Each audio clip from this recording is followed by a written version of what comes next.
Hormuz में जिस तरह से ईरान और अमेरिका के बीच तनाव बेहद चरम पर पहुंच चुका है, उसे देखकर यह साफ नजर आ रहा है कि ईरान अमेरिका से आर पार करने के मूड में है।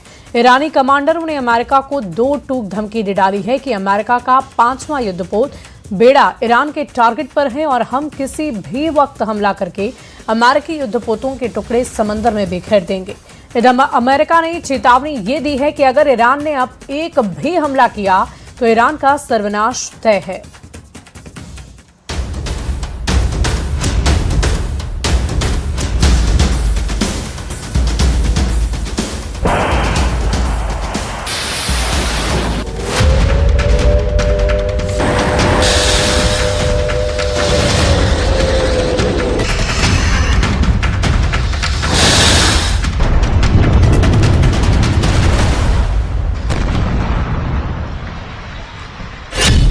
हॉर्मुज में तैरेंगे युद्धपोत के टुकड़े, ईरान के एक्शन से बौखलाए ट्रंप।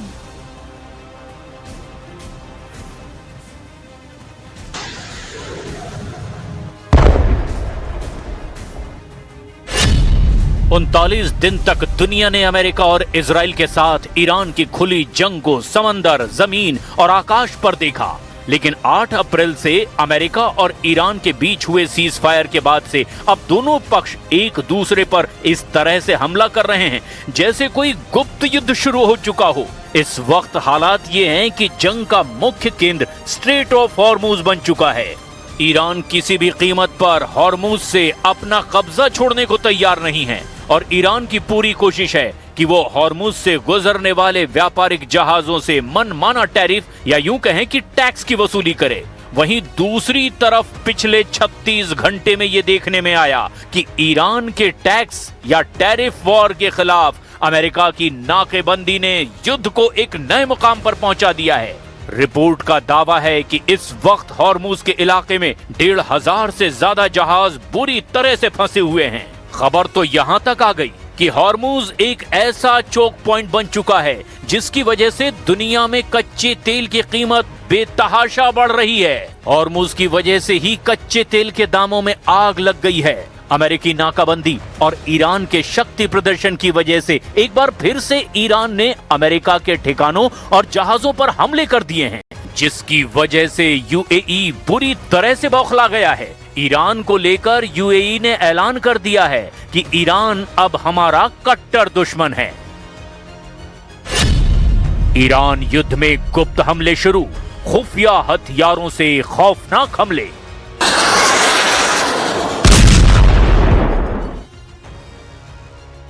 मौजूदा स्थिति स्टेलमेट यानी कि गतिरोध की है।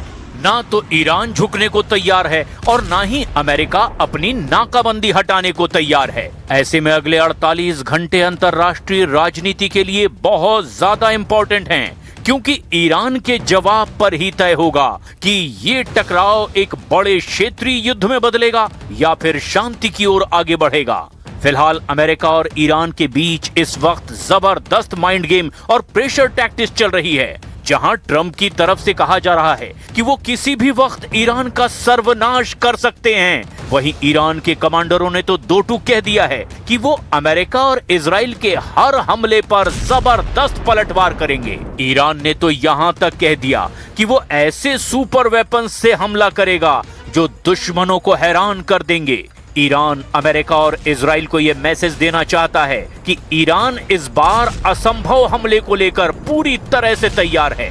कुछ रिपोर्ट्स में तो यह भी दावा किया गया कि ईरान ने सीज फायर के दौरान बंकर और गुप्त ठिकानों में दबी पड़ी सैकड़ों मिसाइलों को निकाल लिया है और वो अब हमले के लिए पूरी तरह से तैयार हैं। इधर अमेरिका ने इजराइल में जो 6500 टन हथियार गोला बारूद पहुंचाया, उनको उन अड्डों पर पहुंचा दिया गया है जहां से ईरान पर हमला होगा।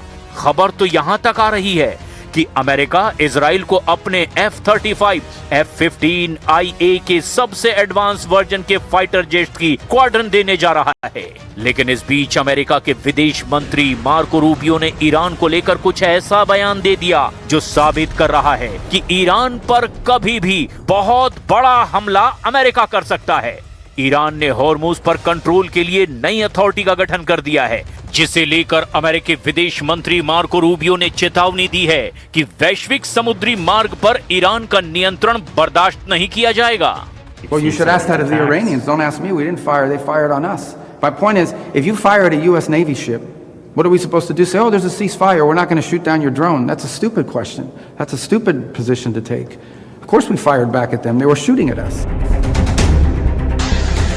जब से अमेरिका ने ईरान के बंदरगाह बंदर अब्बास और केशम पर हमला किया है, ईरान के तेवर बेहद खतरनाक हो चुके हैं। अमेरिका का दावा है कि इस बंदरगाह का इस्तेमाल अमेरिकी नौसेना के जहाजों पर ड्रोन और मिसाइल हमला करने के लिए एक लॉन्च पैड के रूप में किया जा रहा था। इसीलिए यहां पर हमला किया गया है। यहां मौजूद ईरानी सैन्य ठिकानों, रडार सिस्टम और ड्रोन कंट्रोल सेंटर्स को निशाना बनाया गया है। इधर अमेरिका के शांति प्रस्ताव पर ईरान ने दो टूक कहा है कि वो इसकी समीक्षा कर रहा है और अपने वक्त और सहूलियत के हिसाब से इसका जवाब देगा। ईरानी विदेश मंत्रालय के प्रवक्ता इस्माइल बघाई ने स्पष्ट कर दिया कि तेहरान अपनी गति से इसका जवाब देगा और अमेरिकी डेडलाइन उनके लिए कोई मायने नहीं रखती।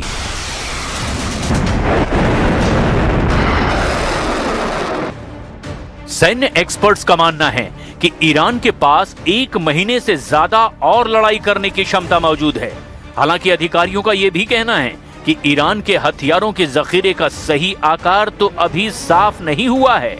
इंटेलिजेंस के आकलन से उसकी बची हुई क्षमताओं का सिर्फ एक मोटा मोटा अंदाजा ही मिल पा रहा है। न्यूयॉर्क टाइम्स और CNN की एक रिपोर्ट में अमेरिकी सेना और खुफिया अधिकारियों के अनुमान के मुताबिक ईरान के पास अभी भी अपने हमलावर ड्रोनों का लगभग 40% और मिसाइल लॉन्चरों का 60% से ज्यादा जखीरा बचा हुआ है, जिसका इस्तेमाल ईरान हॉर्मुज में अमेरिकी युद्धपोतों के खिलाफ कर सकता है, या फिर अगर युद्ध विराम के बाद फिर से तनाव भड़कता है तो इन हथियारों का इस्तेमाल किया जाएगा। डोनाल्ड ट्रंप की धमकियों के बीच ईरान ने चेतावनी दी, हम पूरी तरह से तैयार हैं। अगर वे जरा भी गलती करते हैं तो हम पूरी ताकत से जवाब देंगे। ईरानी संसद के स्पीकर गालिबाफ ने भी अमेरिका को खतरनाक अंजाम भुगतने की चेतावनी दे दी है। अमेरिकी सेना और खुफिया अधिकारियों का अनुमान है कि करीब 40 दिनों तक चले युद्ध के बाद भी ईरान के पास अभी भी अपने जखीरे का लगभग 40% हिस्सा बचा हुआ है और ये ड्रोन एक शक्तिशाली डेटरेंट साबित हो रहे हैं। कुछ अमेरिकी अनुमानों के मुताबिक ईरान उन मिसाइल लॉन्चरों को मलबे से निकाल रहा है जो अमेरिका और इजराइल के हमलों में तबाह हो गए थे। उन जगहों की तेजी से खुदाई की जा रही है और जब ये काम हो जाएंगे तो ईरान के मिसाइल लॉन्चरों का जखीरा करीब 70% तक पहुंच जाएगा। यानी युद्ध से पहले ईरान के पास जितने मिसाइल लॉन्चर थे उसका 70% हिस्सा उनके पास 40 दिनों के युद्ध के बाद भी रहेगा। ईरान के पास मिसाइलों की काफी क्षमता अभी भी मौजूद है। संघर्ष विराम के समय उसने लगभग 100 ऐसे सिस्टम बरामद किए जिन्हें गुफाओं और बंकरों में छिपा कर रखा गया था, जिससे उनके चालू लॉन्चरों की संख्या बढ़कर के अब युद्ध के पहले वाले स्तर तक यानी लगभग 60% तक पहुंच गई है। रूस के पूर्व राष्ट्रपति और रूस की सुरक्षा परिषद के उपाध्यक्ष दिमित्री मेदवेदेव ने पिछले हफ्ते सोशल मीडिया पर लिखा, ये साफ नहीं है कि वॉशिंगटन और तेहरान के बीच का संघर्ष विराम किस तरह आगे बढ़ेगा, लेकिन एक बात तय है, ईरान ने अपने परमाणु हथियारों का परीक्षण कर लिया है। इसे हॉर्मुज स्ट्रेट कहा जाता है। उसकी क्षमता असीमित है। हॉर्मुज में लंबी जंग को तैयार ईरान, चीनी सैटेलाइट निशाना, अमेरिकी अड्डे। जब से अमेरिका ने चारों तरफ से हॉर्मुज की नाकेबंदी की है, उसके बाद से ईरान ने रूस और चीन के साथ मिलकर ऐसे जंग की तैयारी कर ली है जो अमेरिका के लिए मौत का भंवर साबित हो सकता है। अमेरिका के साथ जंग में ईरान ने जितना खेला किया, उसमें चीनी सैटेलाइट का एक बहुत बड़ा हाथ सामने आया है। ईरान ने मौजूदा जंग के दौरान पूरे मिडिल ईस्ट में अमेरिका के सैन्य ठिकानों की पोजीशन को ट्रैक करने के लिए चीन के बने एक सैटेलाइट का इस्तेमाल किया और इसे उसने पिछले साल चुपके से हासिल कर लिया था। ये जानकारी फाइनेंशियल टाइम्स ने अपनी रिपोर्ट में दी है। इस सैटेलाइट का नाम TEE-01B है। इसे चीन की अर्थाई कंपनी ने विकसित किया और लॉन्च किया था। बाद में इसे इस्लामिक रिवोल्यूशनरी गार्ड कॉर्प यानी कि IRGC की एरोस्पेस फोर्स ने अपने नियंत्रण में ले लिया। अर्थाई कंपनी एक खास तरह के निर्यात मॉडल पर काम करती है जिसे इन ऑर्बिट डिलीवरी कहा जाता है। इसका मतलब है चीन में लॉन्च किए गए सैटेलाइट को तभी विदेशी खरीदारों को सौंपा जाता है जब वो सफलतापूर्वक अंतरिक्ष की कक्षा यानी कि ऑर्बिट में पहुंच जाता है। रिपोर्ट के अनुसार ईरानी कमांडरों ने इस सैटेलाइट को क्षेत्र में मौजूद महत्वपूर्ण अमेरिकी सैन्य ठिकानों पर नजर रखने का काम दिया था।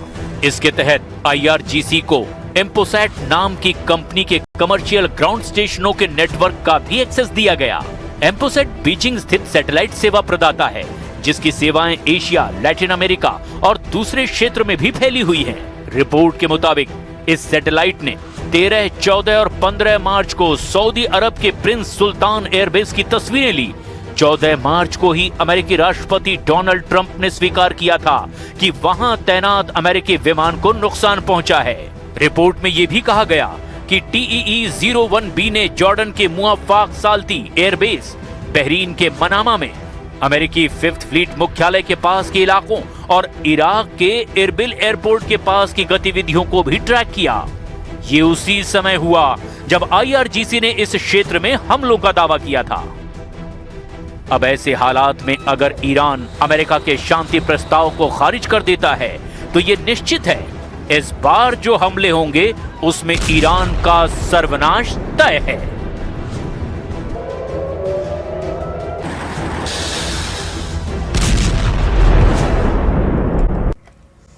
और रूस के और यूक्रेन के बीच अगले 72 घंटे के अंदर बेहद विनाशकारी जंग नए सिरे से शुरू हो सकती है।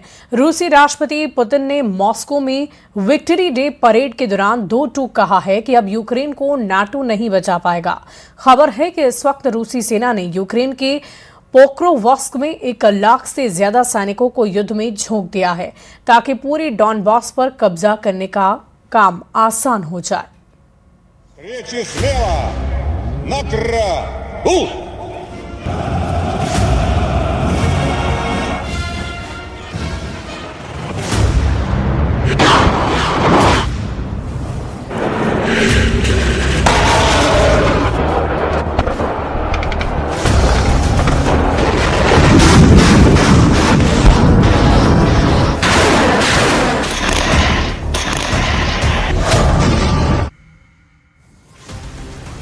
मॉस्को में विक्ट्री डे परेड, 72 घंटे में डॉनबास पर हमला।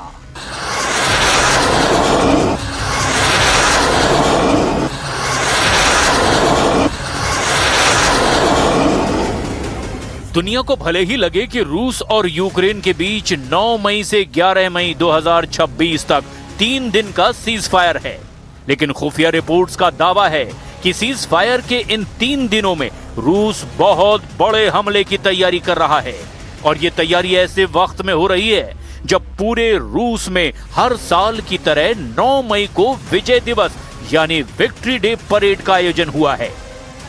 विक्ट्री डे परेड में पुतिन के तेवर और बयानों से साफ पता चलता है कि रूस का प्राइम टारगेट यूक्रेन के साथ साथ नेटो भी बन चुका है।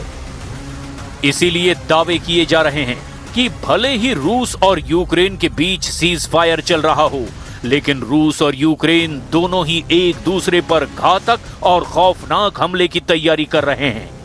रूस यूक्रेन युद्ध को 5वां साल चल रहा है। इस जंग को 1536 दिन से ज्यादा का वक्त हो चुका है। 4 साल 2 महीने और 15 दिन से लगातार बिना रुके खुलेआम और खुफिया तरीके से हमले एक दूसरे पर किए जा रहे हैं। अब हम आपको दिखाने जा रहे हैं कि कैसे पुतिन ने इशारा कर दिया है कि भले ही रूस ने विक्ट्री डे परेड को लेकर यूक्रेन पर हमले ना किए हों, लेकिन सीज फायर के बाद रूस का यूक्रेन पर सबसे बड़ा टारगेट डॉनबास होगा, जिसे पुतिन अब हर हाल में हासिल करना चाहते हैं। हालांकि ज़ेलेंस्की भी ऐलान कर चुके हैं कि यूक्रेन के सबसे नए एडवांस और घातक हथियार मॉस्को पर तूफानी हमले को तैयार हैं। खास तौर से ज़ेलेंस्की फ्लेमिंगो मिसाइल से रूस को सीधी धमकी दे रहे हैं, यानी घटनाक्रम तेजी से बदल रहा है। और हम शुरुआत करते हैं उस खबर से जहां रूस अब डॉनबास पर बड़ा हमला करने जा रहा है।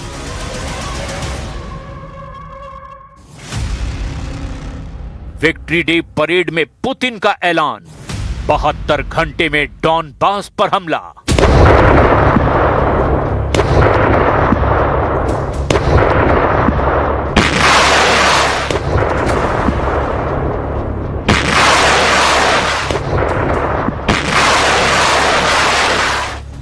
रूस ने 9 मई को सालाना विक्ट्री डे यानी कि विजय दिवस मनाया।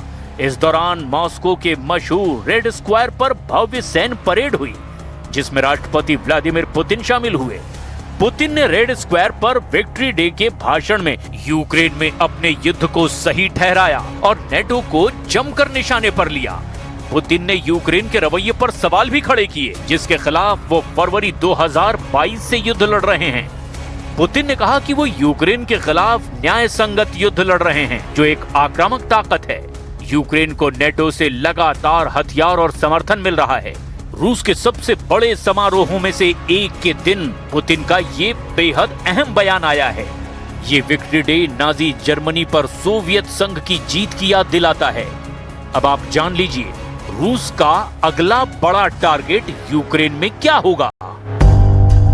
पुतिन का विक्ट्री डे मिशन शुरू, डॉनबास पर होगा कब्जा। पश्चिमी मीडिया के दावों के मुताबिक पुतिन विक्ट्री डे परेड से रूसी सेना में एक नई जान फूंक रहे हैं। दावा किया जा रहा है कि 5वें साल में चल रही जंग ने रूस की सैन्य शक्ति को काफी कमजोर कर दिया है। दावा तो यहां तक किया जा रहा है कि पिछले कई महीनों में रूस की बढ़त की रफ्तार को धीमी करने के बाद अप्रैल में यूक्रेन ने स्थिति को अपने पक्ष में कर लिया होगा और युद्ध क्षेत्र की परिस्थितियों के विश्लेषण के मुताबिक उसने खोई हुई भूमि से ज्यादा भूमि फिर एक बार अपने कब्जे में ले ली। वॉशिंगटन स्थित think tank institute for the study of war ने कहा कि उसने ऐसे सबूत देखे जिनसे पता चलता है कि रूसी सेना को उस महीने के दौरान कुल 116 वर्ग किलोमीटर यानी 45 वर्ग मील का नुकसान हुआ है। ऐसे में सवाल खड़ा होता है, क्या इसी वजह से अब रूस ने यूक्रेन के पूरे डॉनबास पर कब्जा करने का प्लान फाइनल कर दिया है, जिसका नतीजा हमें अगले 72 घंटों के बाद दिखने लगेगा। Великий подвиг поколения победителей вдохновляет воинов, выполняющих сегодня задачи специальной военной операции. Они противостоят агрессивной силе, которая вооружается и поддерживается всем блоком НАТО. Ми будемо діяти абсолютно дзеркально. Сьогодні вони почали добу з обстрілів на фронті. Була штурмова активність, застосовуються дрони. Вчора вони завдавали ще більше повітряних ударів. Були наші. इस वक्त रूस का प्राइम टारगेट यूक्रेन का डॉनबास क्षेत्र बना हुआ है, जिसमें 2 इलाके आते हैं, डोनेस्क और लुहांस्क। इस पूरे इलाके पर पुतिन हर हाल में जीत का परचम फहराना चाहते हैं। पहला टारगेट डोनेस्क और लुहांस्क पर कब्जा। रूस को डोनेस्क क्षेत्र के बाकी हिस्सों पर कब्जा करना है। सीज फायर से पहले ही क्रेमलिन ने 2 टूक कह दिया था कि वो यूक्रेन से पूरे डोनेस्क ओब्लास्ट को खाली करने की मांग कर रहा है। सीज फायर खत्म होते ही रूस स्लोवियांस्क और दूसरे फ्रंटलाइन कस्बों पर भी अपनी बढ़त बनाने की कोशिश करेगा। दूसरा टारगेट कीव और निर्णय लेने वाले केंद्र पर हमले। रूसी रक्षा मंत्रालय और विदेश मंत्रालय ने चेतावनी दी है कि यदि विक्ट्री डे समारोह के दौरान या फिर सीज फायर के दौरान किसी भी तरह का हमला हुआ तो रूस कीव शहर और वहां के निर्णय लेने वाले केंद्रों पर बड़े पैमाने पर मिसाइल हमले करेगा। तीसरा टारगेट ऊर्जा और सैन्य बुनियादी ढांचा। सीज फायर से ठीक पहले यूक्रेन के द्वारा रूस के तेल रिफाइनरियों जैसे यारोस्लाव और रक्षा स्थलों पर ड्रोन हमलों के जवाब में रूस यूक्रेन के ऊर्जा ग्रिड और लॉजिस्टिक्स नेटवर्क को निशाना बना सकता है। इसमें पश्चिमी हथियारों की आपूर्ति रोकने के लिए रेलवे और पुल भी शामिल हो सकते हैं। चौथा टारगेट दक्षिण और उत्तर ज़ापोरिज़िया और खेरसॉन। रूस इन क्षेत्रों में फ्रंट लाइन को फ्रीज करने की कोशिश कर रहा है, लेकिन सीज फायर के बाद वो अपनी पकड़ मजबूत करने के लिए नए हमले कर सकता है। पांचवा टारगेट सुमे और खार्किव। हालांकि कुछ रिपोर्टों में इन क्षेत्रों से पीछे हटने की संभावना जताई गई है, लेकिन दबाव बनाए रखने के लिए यहां भी गोलाबारी जारी रह सकती है। Дорогие граждане России, Дорогие ветераны, поздравляю вас с Днем Победы, с нашим священным, светлым и самым главным праздником. Мы отмечаем его с чувствами гордости и любви к своей стране. पोक्रोवस्क बना यूक्रेन का काल, यूक्रेनी कमांडर का कबूलनामा। पूरी दुनिया जानती है इस वक्त रूस पूर्वी और उत्तर पूर्वी यूक्रेन पर पूरी तरह से कब्जा करने के लिए लाखों सैनिकों को जंग में उतार चुका है। खुद ज़ेलेंस्की ने दावा किया कि पूर्वी यूक्रेन के पोक्रोवस्क में यूक्रेनी सेना बेहद कठिन हालात में है। डोनेट्स्क ओब्लास्ट में स्थिति इस वक्त बहुत भयानक है। पोक्रोवस्क इस वक्त पूरे युद्ध का सबसे गर्म और निर्णायक मोर्चा बना हुआ है। यहाँ की स्थिति बेहद गंभीर और तनावपूर्ण है। रूस का सबसे बड़ा सैन्य जमावड़ा, यूक्रेनी कमांडर इन चीफ अलेक्जेंडर सिरस्की के मुताबिक रूस ने पोक्रोवस्क सेक्टर में लगभग 1,06,000 सैनिकों को तैनात किया है। ये इस समय पूरी फ्रंट लाइन पर किसी भी एक क्षेत्र में सैनिकों की सबसे बड़ी संख्या है। रूस का लक्ष्य पोक्रोवस्क को जीतकर डोनेस्क क्षेत्र में रसद मार्ग को पूरी तरह काटना है।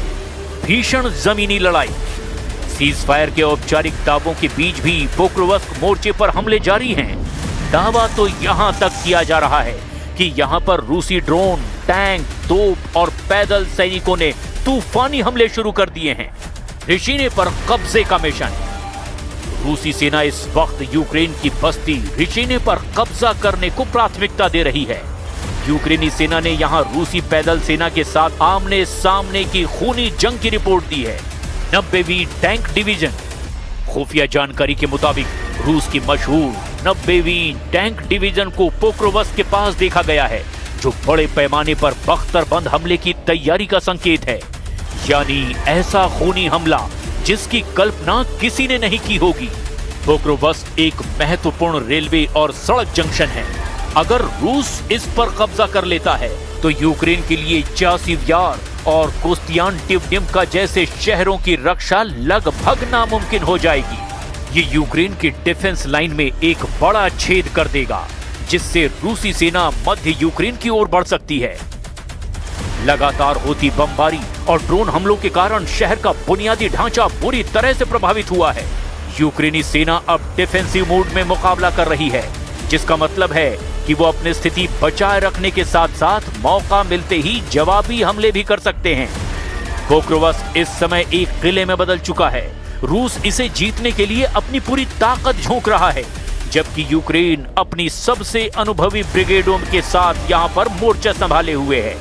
11 मई को सीज फायर खत्म होने के बाद यहां हमलों की तीव्रता और ज्यादा बढ़ने की आशंका है। कुल मिलाकर रूस यूक्रेन जंग सीज फायर के दौरान ऐसे मोड़ पर पहुंच चुकी है जहां 11 मई के बाद सबसे खूनी हमले होने तय हैं।